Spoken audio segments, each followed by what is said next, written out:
Ito ang reading mo, Libra. Welcome back to our channel. Naway nasa mabuti kayong kalagayan while watching the channel. This is a general reading. Kayo nang bahalang magpalit-palit ng situation nyo sa reading ko.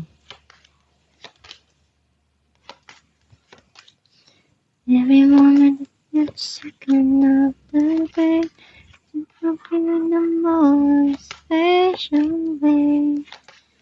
You're beside me all the time. All the time. At the bottom of the deck, King of Pentacles. I feel like ang nasa-sense ko na energy mo, gagawin mo yung makakaya mo para mag-success at makuha mo kung ano yung goal mo sa buhay.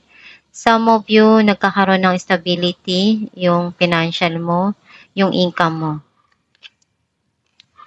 Ang mensahe ng card mo, right now, you feel undecided dun sa mga dumarating or desisyon na kailangan mong harapin. Hindi ka pa handa na gawin ko ano yung kailangan dun sa mga nangyayari sa buhay mo. Iniisip mong mag-travel or may gusto kang puntahan, some of you may hinihintay ka, or may mga bagay na pinag-iisipan mo ng maigi. Nagkaroon ng pagtatapos or paghiwalay dun sa sitwasyon na yon kasi hindi nagkaunawaan, nagkaroon ng pagtatalo. Some of you may darating na dito na pagsisimula.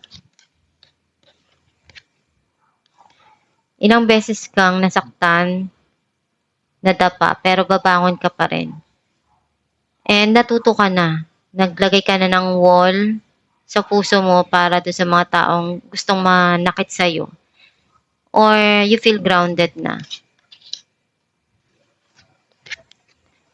May mga nangyari sa nakaraan na hindi mo makalimutan kasi andun yung mahalaga sa'yo yung memories na yun at hindi mo maialis yun sa isipan mo. Gusto mo munang bigyan ng time yung sarili mo para mapag-isip at mapagpahinga. Some of you nagkaroon ng silent treatment dito.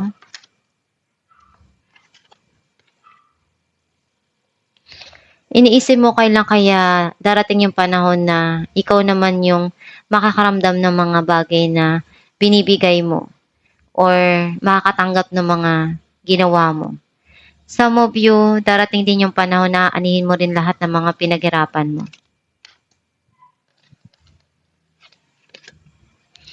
You feel left out in the cold or nalulungkot ka dahil may mga nangyari sa nakaraan na hindi mo inaasahan. Some of you nabibitin sa panggastos. Clarify natin ang Two of Pentacles.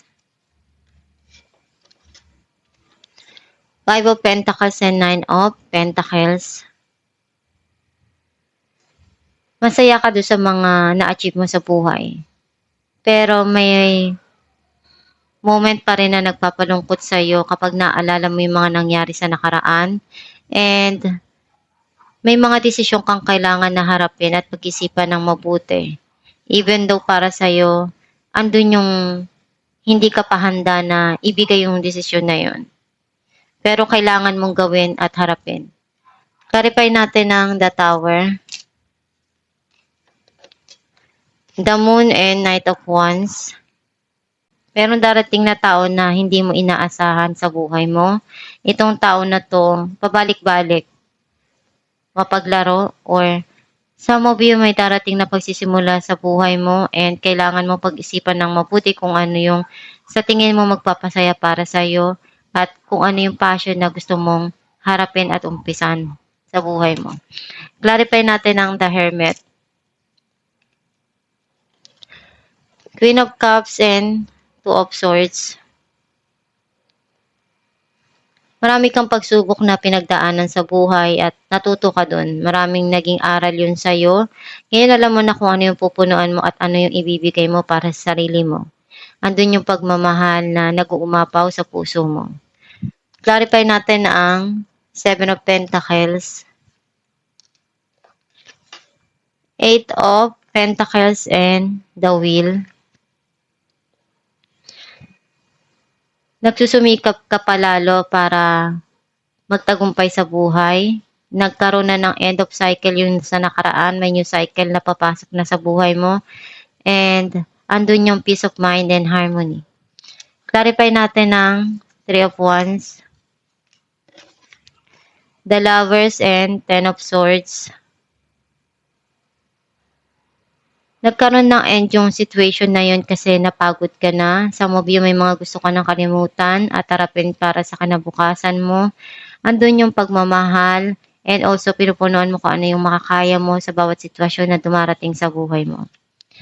Clarify natin ng Nine of Wands, Ten of Swords, and Two of Wands. You feel betrayed by someone or iniisip mo na may mga nangyari sa buhay mo na kailangan ng bigyan ng tuldok at kalimutan at harapin ko ano yung kailangan ngayon na dumarating sa'yo. Marami ka pang plano at gusto mo pang ma-achieve sa buhay. And andun yung gagawin mo lahat ng makakaya mo kahit ano pa yung pagdaanan mo sa buhay. Clarify natin ng Four of Swords, the Chariot, and Four of Wands. You learn a lot from the past. Marami kang pagsubok na pinagdaanan. And napagtagumpayan mo yon. May darating ditong prosperity. Some of you, celebration and reunion. Mas gusto mo ngayon na harapin kung ano yung dumarating ngayon sa buhay mo at ayusin. Some of you, yung sitwasyon na nangyari sa nakaraan na nagkaroon ng silent treatment, magkakaroon ng pagkikita. Clarify natin ang Five of Pentacles, Knight of Swords, and Page of Wands. May darating na clarity dito or communication. And para sa'yo magandang balita to kasi matagal mo nang hinihintay ito. Naramdaman mo kasi na yung kalungkutan na yun nung iniwan ka or nagkaroon ng silent treatment ton, hindi mo inaasahan na mangyayari yun sa'yo. Some of you may darating dito na magandang balita and andun yung matagal mo na itong gustong malaman kung ano yung linaw dun sa sitwasyon na yon and nasaktan ka ng sobra dun sa mga nangyari na yon. Pero alam mo naman sa sarili mo kung ano yung kailangan na gawin sa bawat sitwasyon na dumarating sa buhay mo. Alamin natin kung ano mensahe ng yung gabay. Cupid. We send great waves of love into your heart and mind, awakening your love for life itself. Your clear decision to accept and enjoy romance has triggered this reawakening. Allow yourself to spontaneously celebrate love in all of its glorious aspects. Ang mensahe ng yung gabay na kahit anong dumating sa buhay mo na pagsubok, isipin mo lang palagi yung pagmamahal.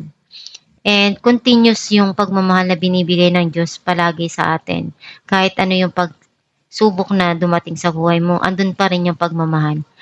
Kung nahihirapan ka doon sa mga pinagdadaanan mo, magdasal ka lang palagi at isipin mo at tingnan mo kung ano yung sa tingin mo magiging masaya ka at pagmamahal dun sa mga nangyayari sa buhay mo at maging positibo ka lang dun sa mga pananaw mo sa buhay para iyon yung dumating sa buhay mo at iwanan yung mga negative at hindi na kailangan sa nakaraan para hindi na yun ang ma-attract mo. And kung ano yung mga pinagdaanan mo sa buhay ngayon, alam ng Diyos na kaya mo yan na malagpasan at masolusyonan. Ibigay mo lang yung makakaya mo at best mo palagi para magtagumpay sa buhay. And magtiwala ka sa kakayahan mo at sa Diyos na makakaya mong makuha yung mga gusto mo sa buhay at malalagpasan mo at ma-overcome mo yung mga pinagdadaanan mo. Huwag kang susuko at gawin mo lang palagi yung best mo para marating mo yung talagang pangarap mo, yung success sa buhay. Huwag kang magpapatalo sa kahit anong pagsubok dahil ang problema, hindi yan mananatili na problema. Alam ng Diyos na lahat ng mga binibigay sa'yo na pagsubok, alam niyang kaya mo yan na masolusyonan. Gawin mo lang palagi yung best mo para malagpasan at makuha mo yung tagumpay na gusto mo sa buhay. And kung ano yung sa tingin mo magpapasaya para sa'yo, yun yung gawin mo. And basta isipin mo lang palagi na nandiyan ang Diyos, nagmamahal sa'yo, nagtitiwala at ginagawa niya yung makakaya niya para tulungan ka.